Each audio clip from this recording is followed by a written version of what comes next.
करते हैं flat, apartments और आवासीय परिसर। यानी आजकल ज़मीन की कमी और बढ़ती कीमत के कारण महानगरों में, बड़ी बड़ी सिटी में ज़मीन लेकर वास्तु के हिसाब से मकान बनाना एक साधारण क्लास के आदमी के लिए एक सपने जैसा है। असंख्य लोग इन्हीं कारणों से अपार्टमेंट में रहते हैं। अपार्टमेंट में यानी एक साथ एक बड़ी सी बिल्डिंग में बहुत सारे फ्लैट्स बने हुए होते हैं, और वास्तुशास्त्र का लाभ फ्लैट और अपार्टमेंट में रहने वालों को भी समान रूप से लेना चाहिए, ताकि वे प्रकृति के इस तत्वों का सही उपयोग करके अपने जीवन में सुख, समृद्धि, सफलता और खुशहाली ला सके। इसके लिए मैं आपको कुछ पॉइंट बना रही हूँ। मैं आपको हमेशा ही कहते आ रही हूँ कि जब भी आप ये प्रोग्राम अटेंड करें, आप कृपया अपना नोट पैड लेके बैठे और सारे नोट्स बनाएं। इसी में मैं आपको फ्लैट, अपार्टमेंट्स और जो आवासीय परिसर है, जहाँ बहुत सारे कॉम्प्लेक्स बने हुए हैं एक साथ, उनके वास्तु में आपको क्या क्या ध्यान रखना है, उनके कुछ टिप्स बता रही हूँ। तो आप प्लीज़ अपना ये एक नोट डाउन कर लीजिए।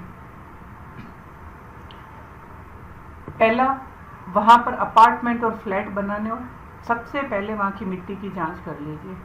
फ्लैट समान आकार का होना चाहिए, या तो वर्गाकार या आयताकार, यानी स्क्वायर शेप या रेक्टेंगल शेप। किसी भी तरह की वृद्धि या छेद नहीं होना चाहिए। न तो फ्लैट कहीं से कटना चाहिए, न कहीं से बढ़ना चाहिए। और जो आप भूखंड ले रहे हैं उसका ब्रह्म स्थान है वो खुला और साफ सुथरा होना चाहिए। इस क्षेत्र में आप मंदिर या पार्क बना सकते हैं। पानी का भूमिगत टैंक, स्विमिंग पूल और लिफ्ट ब्रह्म स्थान में नहीं होनी चाहिए। भूखंड हमेशा मुख्य दिशा की ओर होना चाहिए। मुख्य प्रवेश द्वार, कंपाउंड गेट शुभ स्थान पर बनाना चाहिए।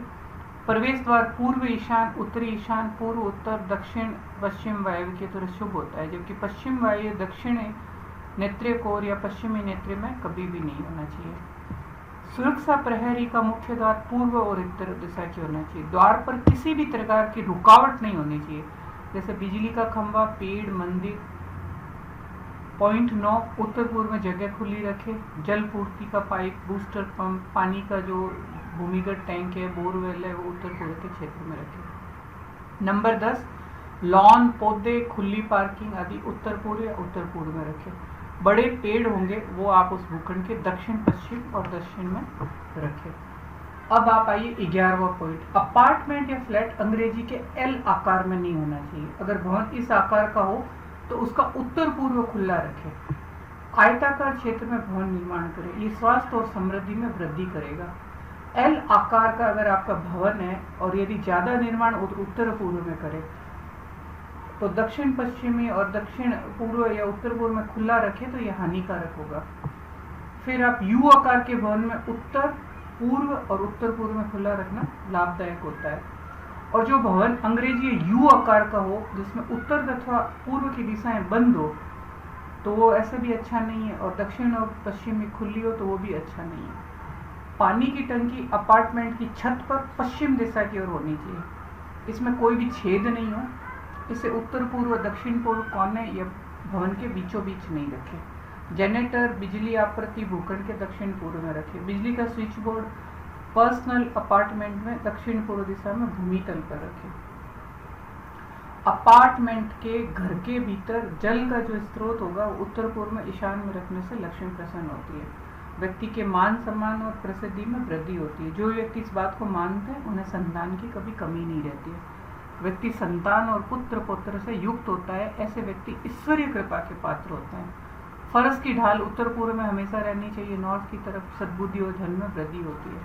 किसी न किसी कारण के अथाह धन संपत्ति की वृद्धि होती है। और किसी भी जो रेजिडेंशियल है, यदि उसके उत्तर की ओर तालाब है, झील है या बहता दरिया हो, तो ऐसे मकानों में रहने वाले के घर में धन की दिनों दिन वृद्धि होती रहती है। इस दिशा में नल, ट्यूबवेल, अंडरग्राउंड टैंक बनाते हैं और पानी से भरे रखते हैं तो जीवन में सुख, ऐश्वर्य और धन समृद्धि की वृद्धि करता है। उस स्थान पर निवास करने वाले लोगों की दिन दूनी रात चौगुनी प्रगति होती है, साथ ही सोया भाग्य जाग उठता है। रेजिडेंशियल कॉम्प्लेक्स में दक्षिण पश्चिमी दिशा में पहाड़ या बड़ी चट्टानें हो तो ये बहुत ही पॉजिटिव रिजल्ट देता है। ऊपर के मंजिलों का निर्माण ऐसे करें कि जो सुबह की रोशनी होगी वो सभी घरों में आराम से जाए और वायु का समुचित प्रभाव ये सभी कमरों में मिले। बहुमंजिला भवन होगा वो कितने भी मंजिल का क्या ही हो, ये बहुत ज़रूरी है कि नीचे के मंजिल से ऊपर की मंजिल की ऊंचाई में थोड़ी कमी रखें। वास्तु के अनुसार पहले फ्लोर की ऊंचाई से ऊपरी फ्लोर की ऊंचाई को 12वां हिस्सा कम रखना चाहिए, तभी उसमें रहने वाले को लाभ मिलता है तथा इससे धरती की शक्ति और भार के पकड़ में संतुलन बना रहता है। तो ये आपके फ्लैट, अपार्टमेंट और जो रेजिडेंशियल आजकल कॉलोनियाँ बनती है उसके आपको नॉर्मली ये पॉइंट होते हैं। उसी के साथ साथ मैं इसको आगे वाले में मैं आपको वास्तु के कुछ शाश्वत नियम बताऊंगी जिसको आप नोट डाउन कर लीजिएगा।